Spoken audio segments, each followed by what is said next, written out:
विडंबना। शादी के बाद आशा पहली बार मायके आ रही थी। उसके घर में पूरे जोर शोर से तैयारियां चल रही थी, क्योंकि बेटी के साथ दामाद जी पहली बार ससुराल आ रहे थे। उनके स्वागत में कोई कमी नहीं रहनी चाहिए थी, इसलिए आशा की माँ सारी तैयारियों का जायजा ले रही थी। कुंती देवी खुद बाजार जाकर अच्छे ब्रांड की, जो कि दामाद जी का पसंदीदा था, उस ब्रांड के कपड़े खरीद लाई थी। उन्होंने इस बारे में आशा से पहले ही पूछ लिया था। अब बारी थी रसोई घर का जायजा लेने की। रसोइया खाना बना रहा था। उसे टोकते हुए आशा की माँ ने कहा, अरे ये क्या कर रहा है? और मेवे डाल खीर में।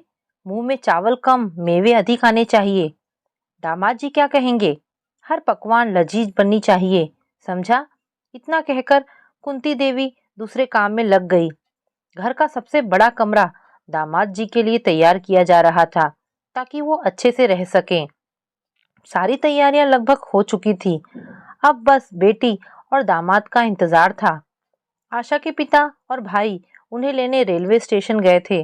कुछ ही देर बाद गाड़ी दरवाजे लगी। कुंती देवी आरती की थाली लेकर बाहर आई। बेटी दामाद की आरती उतारी, उनका स्वागत कर उन्हें घर के अंदर ले आई। उनके हाथ पैर धुलवाए और थोड़ा हाल चाल लेने के बाद उन्हें खाने की मेज पर ले गई। सारे पकवान बेटी और दामाद जी के सामने परोसा गया। सब दामाद को खिलाने में लग गए। आशा सब देख रही थी, मन ही मन खुश हो रही थी, लेकिन उसे थोड़ी जलन भी हो रही थी, क्योंकि उसकी ओर कोई ध्यान ही नहीं दे रहा था। बाद में उसने इस बात की शिकायत माँ से की, तो माँ ने कहा, दामाद जी पहली बार घर आए हैं, उनका ध्यान रखना जरूरी था ना। और मेरे लिए जैसे तुम और आकाश हो, वैसे ही रजत जी हैं। माँ ने आशा को छेड़ते हुए कहा कि बेटी से प्यारा दामाद होता है। कुछ दिन रहने के बाद बेटी दामाद चले गए।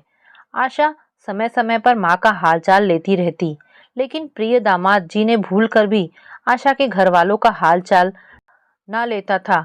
वो बस अपने परिवार में ही लगा रहता था। यह सब देखकर आशा को थोड़ी तकलीफ होती थी कि जैसे उसने रजत के परिवार को अपना लिया है, वैसे रजत उसके परिवार को क्यों नहीं अपना सकता। एक दिन आशा की माँ ने उसे फोन किया और पूछा, दामाद जी तुझे मानते हैं ना, और वो तुझसे खुश है ना?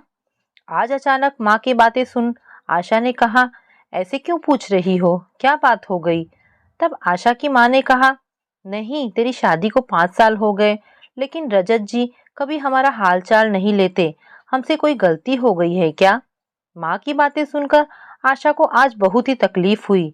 आशा ने एक दिन रजत से इस बारे में पूछा कि आखिर ऐसी क्या बात है, तुम कभी भी मेरे घर वालों से बात नहीं करते। रजत हमेशा यह कहकर बात टाल देता कि ऐसी कोई बात नहीं है। शादी को 5 साल हो गए थे, लेकिन आशा अभी तक रजत को समझ नहीं पाई थी। वो लाख कोशिश करती कि रजत उससे हर बात शेयर करे, लेकिन रजत नहीं करता था। कभी कभी आशा माँ से इस बात को कहती, तो माँ यही कहती, कोई बात नहीं, दामाद जी तुझे प्यार करते हैं ना, बस हमें और कुछ नहीं चाहिए। तू खुश समझ, हम भी खुश हैं। दरअसल रजत का परिवार पुराने ख्यालों का था। उनके यहाँ ससुराल में बेटा दिलचस्पी ले, ये उनके पिता को पसंद नहीं था, लेकिन अपना दामाद दिलचस्पी लेता तो उन्हें अच्छा लगता था। नंदे जीजा से खूब हंसी मजाक करती। रजत ये सब देखते, लेकिन उन्हें कोई फर्क नहीं पड़ता था, क्योंकि उन्होंने अपने घर में यही सीखा था। रजत अपने पापा के लाडले थे। आपने ममाज बॉय तो सुना होगा, लेकिन यहाँ रजत पापास बॉय थे। जो उनके पिता कहते थे वो वही करते थे। लोग अपनी सास से परेशान रहते हैं, यहाँ आशा अपने ससुर से परेशान थी। दोस्तों, ये हमारी समाज की विडंबना है कि बेटी तो पराई घर जाकर सबको अपना लेती है, लेकिन लड़कों को यह शिक्षा दी जाती है कि उसका अपना परिवार ही अपना है, लड़की के परिवार से क्या लेना देना। ये मानसिकता पीढ़ियों से चली आ रही है। शायद यही शिक्षा और सोच रजत की थी, जो उसे चाहकर भी आशा के परिवार से घुलने मिलने से रोक रहा था। मैं ये नहीं कहूँगी कि सभी एक जैसे हैं। मैंने ऐसे भी दामाद देखे हैं जो सास ससुर को भी माँ बाप की तरह मानते हैं, लेकिन ऐसे लोगों की संख्या बहुत कम है। समय के साथ बदलाव अत्यंत आवश्यक है, लेकिन कुछ लोग बदलाव से अपने आप को असुरक्षित महसूस करते हैं। हम बदलेंगे तभी दुनिया बदलेगी। तो दोस्तों, ये कहानी आपको कैसी लगी मुझे कमेंट करके अवश्य बताएं। धन्यवाद दोस्तों।